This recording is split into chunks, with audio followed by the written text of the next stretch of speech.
राधा वल्लभ श्री रघुवंशी वृंदावन श्री वंचन एक महात्मा श्री कृष्ण की आराधना करते थे। उन्होंने संसार को भूलने की एक युक्ति की। मन को सतत श्री कृष्ण का स्मरण रहे, उसके लिए महात्मा ने प्रभु के साथ ऐसा संबंध जोड़ा कि मैं नंद हूँ, बाल कृष्ण लाल मेरे बालक हैं। वे लाला को लाड़ लड़ाते, यमुना जी स्नान करने जाते तो लाला को साथ लेकर जाते, भोजन करने बैठते तो लाला को साथ लेकर बैठते। ऐसी भावना करते कि कन्हैया मेरी गोद में बैठा है, कन्हैया मेरी दाढ़ी खींच रहा है। श्री कृष्ण को पुत्र मानकर आनंद करते। श्री कृष्ण के ऊपर उनका इतना वात्सल्य भाव था। महात्मा श्री कृष्ण की मानसिक सेवा करते थे। संपूर्ण दिवस मन को श्री कृष्ण लीला में तन्मय रखते, जिससे मन को संसार का चिंतन करने का अवसर ही न मिले। निष्क्रिय ब्रह्मा का सतत ध्यान करना कठिन है, परंतु लीला विशिष्ट ब्रह्मा का सतत ध्यान हो सकता है। महात्मा परमात्मा के साथ पुत्र का संबंध जोड़कर संसार को भूल गए, परमात्मा के साथ तन्मय हो गए। श्री कृष्ण को पुत्र मानकर लाड़ लड़ाने लगे। महात्मा ऐसी भावना करते कि कन्हैया मुझसे केला मांग रहा है, बाबा मुझे केला दो, ऐसा कह रहा है। महात्मा मन से ही कन्हैया को केला देते। महात्मा समस्त दिवस लाला की मानसिक सेवा करते और मन से भगवान को सभी वस्तुएं देते। कन्हैया तो बहुत भोले हैं, मन से दो तो भी प्रसन्न हो जाते हैं। महात्मा कभी कभी शिष्यों से कहते कि इस शरीर से गंगा स्नान कभी हुआ नहीं, वो मुझे एक बार करना है। शिष्य कहते कि काशी पधारो। महात्मा काशी जाने की तैयारी करते, परंतु वात्सल्य भाव से मानसिक सेवा में तन्मय हुए कि कन्हैया कहते, बाबा मैं तुम्हारा छोटा सा बालक हूँ, मुझे छोड़कर काशी नहीं जाना। इस प्रकार महात्मा सेवा में तन्मय होते। उस समय उनको ऐसा आभास होता कि मेरा लाला जाने की मना कर रहा है, मेरा कान्हा अभी बालक है, मैं कन्हैया को छोड़कर यात्रा करने कैसे जाऊं, मुझे लाला को छोड़कर जाना नहीं। महात्मा अति वृद्ध हो गए। महात्मा का शरीर तो वृद्ध हुआ, परंतु उनका कन्हैया तो छोटा ही रहा, वो बड़ा हुआ ही नहीं। उनका प्रभु में बाल भाव ही स्थिर रहा और एक दिन लाला का चिंतन करते करते वे मृत्यु को प्राप्त हो गए। शिष्य कीर्तन करते करते महात्मा को शमशान ले गए। अग्नि संस्कार की तैयारी हुई, इतने में ही एक 7 वर्ष का बालक, अति सुंदर बालक, कंधे पर गंगा जल का घड़ा लेकर वहां आया। उसने शिष्यों से कहा, ये मेरे पिता हैं, मैं इनका मानस पुत्र हूँ, पुत्र के तौर पर अग्नि संस्कार करने का अधिकार मेरा है, मैं इनका अग्नि संस्कार करूँगा। पिता की अंतिम इच्छा पूर्ण करना पुत्र का धर्म है। मेरे पिता की गंगा स्नान करने की इच्छा थी, परंतु मेरे कारण यह गंगा स्नान करने नहीं जा सकते थे, इसलिए मैं यह गंगा जल लाया हूँ। पुत्र जिस प्रकार पिता की सेवा करता है, इस प्रकार बालक ने महात्मा के शव को गंगा स्नान कराया, संत के माथे पर तिलक किया, पुष्प की माला पहनाई और अंतिम वंदन करके अग्नि संस्कार किया। सब देखते ही रह गए। अनेक साधु महात्मा थे, परंतु किसी की बोलने की हिम्मत ही न हुई। अग्नि संस्कार करके बालक एकदम अंतर्ध्यान हो गए। उसके बाद लोगों को ख्याल आया कि महात्मा के तो पुत्र ही नहीं था, बालकृष्ण ही तो महात्मा के पुत्र रूप में आए थे। महात्मा की भावना थी कि श्री कृष्ण मेरे पुत्र हैं। परमात्मा ने उनकी भावना पूरी की। परमात्मा के साथ जीव जैसा संबंध बांधता है, वैसे ही संबंध से परमात्मा उसको मिलते हैं। गीत गोविंद की महिमा। भगवान जगन्नाथ जी का ही स्वरूप माने जाने वाले महाकवि जयदेव जी द्वारा रचित महाकाव्य गीत गोविंद की महिमा का वर्णन कौन कर सकता है, जिस पर रीझकर स्वयं भगवान श्री कृष्ण ने अपने हाथ से पद लिखकर उसे पूरा किया। जयदेव जी और उनकी पत्नी पद्मावती श्री कृष्ण प्रेम रस में डूबे रहते थे। जयदेव जी को भगवान के 10 अवतारों के प्रत्यक्ष दर्शन हुए थे। जब भगवान श्री कृष्ण ने लिखा गीत गोविंद का अंतिम चरण, एक दिन भावावेश में जयदेव जी ने देखा कि यमुना तीर पर कदम के नीचे भगवान श्री कृष्ण मूली हाथ में लिए मुस्कुरा रहे हैं। तभी उनके मुख से यह गीत निकला, मेधुर मेधुरम सौरम वनभू श्यामा सतमाल धुर में। बस यहीं से गीत गोविंद काव्य का आरंभ हो गया। इसमें प्रभु के श्रृंगार रस की से पूरित ललित लीलाओं का वर्णन है। जयदेव जी जब गीत गोविंद लिख रहे थे, तब एक बार उनके मन में श्री राधिका के मान का प्रसंग आया। उसमें भगवान श्री कृष्ण ने अपनी प्रिया के चरण कमलों को अपने मस्तक का भूषण बताकर प्रार्थना की कि इन्हें मेरे मस्तक पर रख दीजिए।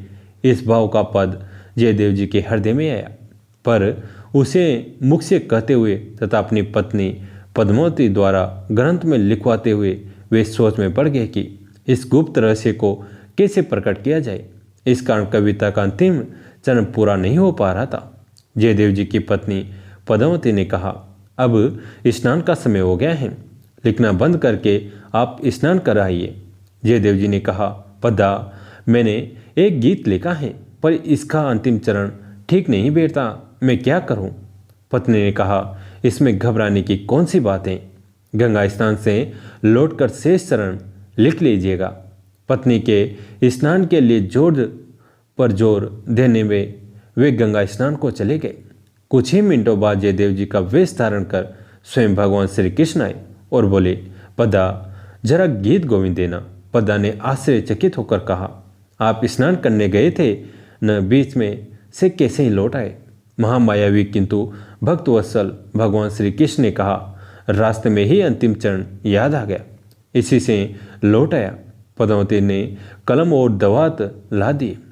जयदेव वेशधारी भगवान ने देही में पद पल्लव मुद्धारम लिखकर कविता पूरी कर दी।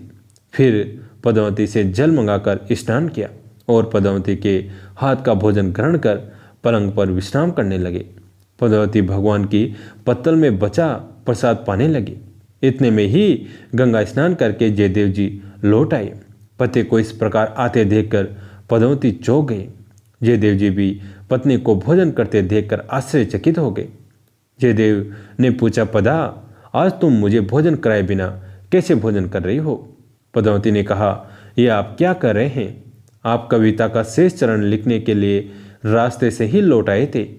कविता पूरी करने के बाद अभी तो स्नान पूजन के बाद भोजन करके आप लेटे थे। जयदेव जी ने जाकर देखा पलंग पर कोई नहीं सो रहा था।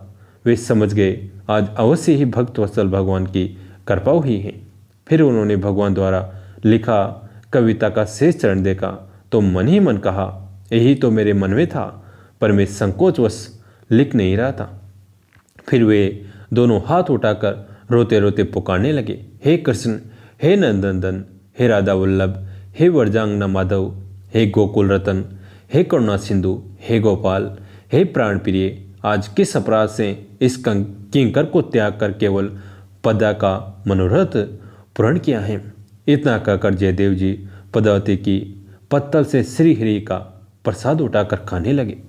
पद्मावती ने उन्हें अपनी जूठन खाने से रोका भी, पर प्रभु प्रसाद के लोभी जयदेव जी ने उसकी एक न सुनी। इस घटना के बाद जयदेव जी संकोच छोड़कर उसी गीत को गाते हुए मस्त घुमा करते और उस गीत को सुनने के लिए नंदनंदन उनके पीछे पीछे छिपकर चलते रहते थे। भक्त का प्रेम ईश्वर के लिए महापास है, जिसमें बंधकर भगवान भक्त के पीछे पीछे घूमते हैं। इस भगवत प्रेम में न ऊंच है न नीच, न छोटा है न बड़ा, न मंदिर है न जंगल, न धूप है न चैन। तो बस प्रेम की पीड़ा, इसे तो बस भोगने में ही सुख है। यह प्रेम भक्त और भगवान दोनों को समान रूप से तड़पाता है। एक बार एक माली की लड़की खेत में बैंगन तोड़ते हुए गीत गोविंद के 5वें स्वर की इस अष्टपदी को गा रही थी। धीर समीरे यमुना तीरे वस्ती वने वनमाली, गोपी पिन पयोधर्म मर्दन चंचल कर युगशाली। उसके मधुर गीत को सुनने के लिए भगवान जगन्नाथ उस लड़की के पीछे पीछे घूमने लगे। उस समय भगवान ने अत्यंत महीन ढीली पोशाक धारण की हुई थी, जो कांटों में उलझकर फट गई। लड़की का गाना खत्म होने पर जगन्नाथ जी मंदिर में पधारे तो उनके कटे फटे वस्त्र को देखकर पुरी का राजा, जो उनके दर्शन के लिए आया था, बड़ा आश्चर्यचकित हुआ। राजा ने पुजारियों से पूछा, ठाकुर जी के वस्त्र कैसे फट गए? पुजारियों ने कहा, हमें तो कुछ मालूम नहीं, ये कैसे हुआ? तब भगवान ने स्वयं सब बात पुजारी के को स्वप्न में बता दी। राजा ने भगवान की गीत गोविंद के पदों को सुनने की रुचि जानकर उस बालिका को पालकी भेजकर बुलवाया। उस बालिका ने भगवान के सामने नृत्य करते हुए उसी अष्टपदी को गाकर सुनाया। तब से राजा ने मंदिर में नित्य गीत गोविंद के गायन की व्यवस्था कर दी। साथ ही पुरी में ढिंढोरा पिटवा दिया कि चाहे कोई अमीर हो या गरीब, सभी गीत गोविंद की अष्टपदियों का इस भाव से गायन करे कि स्वयं युगल सरकार श्री राधाकृष्ण इसे सुन रहे हैं। जगन्नाथपुरी के एक अन्य राजा ने श्री कृष्ण लीलाओं की पुस्तक बनवाकर उसका नाम भी गीत गोविंद रख दिया। राजा के चापलूस ब्राह्मण सब जगह ये प्रचार करने लगे कि यही असली गीत गोविंद है। असली पुस्तक का निर्णय करने के लिए दोनों गीत गोविंद की पुस्तकें भगवान जगन्नाथ जी के मंदिर में रख दी गई। दूसरे दिन जब पट खुले तो भगवान ने राजा की पुस्तक को दूर फेंक दी और जयदेव कृत गीत गोविंद की पुस्तक को अपनी छाती से चिपका रखा था। ये देखकर राजा समुद्र में डूबने चला। तब भगवान ने आकाशवाणी की कि तुम समुद्र में मत डूबो, तुम्हारी पुस्तक के 12 श्लोक जयदेव कृत गीत गोविंद के 12 सर्गों में लिखे जाएंगे, जिससे तुम्हारी प्रसिद्धि भी संसार में फैल जाएगी। ऐसा माना जाता है कि गीत गोविंद की अष्टपदियों का जो कोई नित्य पठन और गान करे, उसकी बुद्धि पवित्र और प्रखर होकर दिन प्रतिदिन बढ़ती है। साथ ही इन अष्टपदियों का जहाँ प्रेम से गायन होता है, वहाँ उन्हें सुनने के लिए श्री राधा कृष्ण अवश्य विराजते हैं और प्रसन्न होकर कृपा वृष्टि करते हैं। कैसी लगी आज की कथा? अगर अच्छी लगी तो इसे लाइक करें और अपने दोस्तों के साथ, फैमिली के साथ शेयर करें। कहानी अंत तक सुनने के लिए आप सभी का तहे दिल से धन्यवाद।